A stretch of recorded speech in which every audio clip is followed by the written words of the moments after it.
Hello friends, இன்றைக்கி சிம்பிளாக ஒரு ஸ்நாக் ரெசிபி. வெறும் 3-4 பொருட்கள் மட்டுமே இருந்தால் போதும் இந்த ஸ்நாக்ஸ் செய்ய. இது தீபாவளி டைம்லலாம் வீடுங்களில் செய்வாங்க. எங்கள் ஊர் சைடில் இதுக்கு பேர் கலகலா ஆட்டுக்கால் அப்படின்னு சொல்லுவாங்க. கடைகளில் கோதுமை பிஸ்கெட் இல்லைனா மைதா பிஸ்கெட் அப்படின்னு கேட்டால் தருவாங்க. இது செய்கிறதுக்கு ஒரு 3 கப் மல்டிகிரெயின் கோதுமை மாவு எடுத்திருக்கேன். இது தோராயமாக 1 கிலோ இருக்கும். அதே கப்பால் 1 கப் அளவுக்கு சர்க்கரை சேர்த்துருக்கேன். இது ஒரு 350 கிராம் இருக்கும். இது கூட கொஞ்சமாக உப்பு சேர்த்துக்கலாம். இப்போது தண்ணியை கொஞ்சம் கொஞ்சமாக சேர்த்து பிசைஞ்சுக்கோங்க. அப்போ தான் கரெக்டான பதத்துக்கு வரும். இப்போது இதிலேயே கொஞ்சமாக சர்க்கரை நிறுத்தி வச்சுருந்தோம்ல, அந்த சர்க்கரையை ஒரு மிக்சி ஜாரில் சேர்த்து கூடவே ஒரு 4 ஏலக்காயும் சேர்த்து நல்லா பவுடராக அரைச்சிருக்கேன். இதையும் இது கூடவே சேர்த்து நல்லா கலந்து விட்டு பிசைஞ்சிக்கலாம். இது கூட எண்ணெய்க்கு பதில் கொஞ்சமாக நெய் சேர்த்து பிசைஞ்சுக்கோங்க. நல்லா நெய் வாசம் வரும். இது போல் நல்லா உருண்டையாக சாஃப்டாக பிசைஞ்சுக்கோங்க. இப்போது இந்த மாவு தயாராகிடுச்சு. அடுத்து நம்ம சப்பாத்திக்கு எப்படி மாவு ரெடி பண்ண போகிறோமோ அப்படி தான் உருட்டிக்க போகிறோம். ஆனால் கொஞ்சம் மொத்தமாக உருட்டிக்க போகிறோம். இதில் சர்க்கரை சேர்த்து தயார் பண்ணியிருக்கிறதால கொஞ்சம் நேரத்தில் மாவு இலக ஆரம்பிக்கும். பிசு பிசுன்னு கையில் ஒட்டாமல் வர இது மாதிரி மாவு சேர்த்து உருண்டைகளை நல்லா பரப்பிக்கோங்க. இது போல் பெரிய உருண்டைகளாக எடுத்துக்கோங்க. அப்போ தான் பீஸ் போடுறதுக்கு மொத்தமாக வரும். இது நல்லா பரப்பி விட்டு நல்லா மடித்து போட்டு உருட்டிக்கலாம்.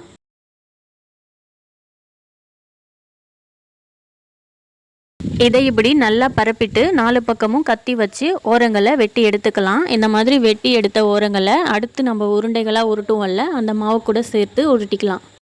நம்மளுக்கு எந்த வடிவங்களில் வேணுமோ அந்த வடிவங்களில் வட்டமாவோ சதுரமாவோ எப்படி வேணாலும் இதை கட் பண்ணிக்கலாம். இப்படி கத்தி வச்சு கட் பண்ண முடியலைன்னா கடைகளில் ஷேப்ஸ் கிடைக்கும், அதை வாங்கி கூட நீங்கள் கட் பண்ணிக்கலாம். இல்லைனா நம்ம வீடுகளிலே சின்ன சின்ன மூடி இருக்கும் இல்லையா, அதை வச்சு கூட நீங்கள் கட் பண்ணிக்கலாம். இதோட சைஸுமே நம்ம விருப்பத்துக்கு ஏற்ற மாதிரி சின்னதாக வேணும்னா சின்னதாக, கொஞ்சம் பெருசாக வேணும்னா பெருசாக, அந்த மாதிரி கட் பண்ணிக்கலாம். இது மாதிரி அடுத்தடுத்த உருண்டைகளையும் இந்த மாதிரி பரப்பி கட் பண்ணிக்கோங்க. இந்த கலக்கலாவை மைதா மாவில் கூட செய்யலாம். மைதா உடம்புக்கு நல்லது இல்லைன்னு நினைக்கிறவங்க இந்த மாதிரி கோதுமை மாவு வச்சு கூட செஞ்சுக்கலாம். அடுத்து இது எல்லாத்தையும் எண்ணெயில் போட்டு பொரிச்சு எடுத்துக்கலாம். நான் முன்னாடியே அடுப்பை பற்ற வச்சு எண்ணெயை காய வச்சுருக்கேன். இப்போ எண்ணெய் காஞ்சிருச்சு. இதில் ஒன்று ஒன்றா எடுத்து சேர்த்துக்கலாம். நம்ம இப்படி சேர்க்கும்போது ஒன்றோட ஒன்று ஒட்டுனாலும் கரண்டி வச்சு நல்லா பிரித்து விட்டுக்கோங்க. இந்த சமயத்தில் அடுப்பு தீயை குறைச்சிக்கோங்க, சிம்லே வச்சுக்கோங்க. அப்போ தான் மாவு நல்லா உள்ளே வேகும். நம்ம அடுப்பை சிம்மில் வைக்காத அதிக தீயிலே வச்சுருந்தா வெளிப்புறம் மட்டும் நல்லா வெந்திருக்கும், உள்ளே வேகாமலேயே இருக்கும். ஒரு சைடு நல்லா வெந்து வந்ததும் திருப்பி போட்டு அடுத்த சைடும் நல்லா வேக வச்சுக்கோங்க. நல்லா வெந்து இது போல் செவந்து வர டைமில் எடுத்துக்கலாம். நீங்கள் இன்னும் கொஞ்சம் கூட முன்னாடியே எடுக்கிறதா இருந்தாலும் எடுத்துக்கலாம். எங்கள் வீட்டில் கொஞ்சம் நல்லா செவந்து வரணும்னு சொல்லுவாங்க, அதுக்காக இன்னும் கொஞ்சம் வேக வச்சு எடுத்திருக்கேன்.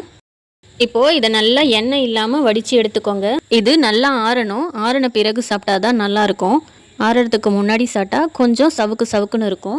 பாக்கி இருக்கிற எல்லாத்தையும் இது மாதிரியே செஞ்சு எடுத்துக்கலாம்.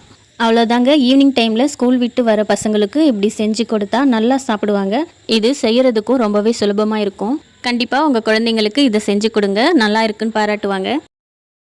இந்த வீடியோ பிடிச்சிருந்தா லைக் பண்ணுங்கள், ஷேர் பண்ணுங்கள். பாரதி ஹோம் ஃபுட்க்கு சப்ஸ்கிரைப் பண்ணுங்கள். தேங்க்யூ. தேங்க்ஸ் ஃபார் வாட்சிங்.